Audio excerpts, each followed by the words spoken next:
السلام عليكم ورحمة الله وبركاته. ازيكم حبايبي؟ عاملين ايه يا احلى بنات واحلى مشاهدين واحلى متابعين في الدنيا؟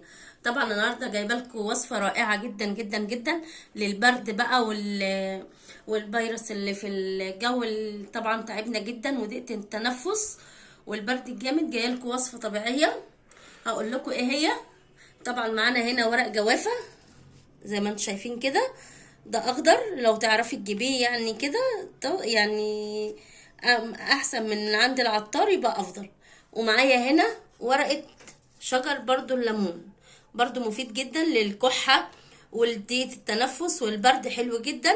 انا قلت لكم قولوا لي الوصفه دي احلى مشاهدين واحلى متابعين في الدنيا، وطبعا ربنا يشفيكم ويشفي مرضى المسلمين كلها. دي وصفه طبيعيه تعمليها، ممكن زي ما انتوا عارفين زي ما انتوا شايفين كده حبايبي. ده انا عاملاها كشري، غاليه الميه في الكتل وحاطه فيها ورق جوافه وورق الليمون وايه، وعاملاها زي ما انتوا شايفين كده كشري.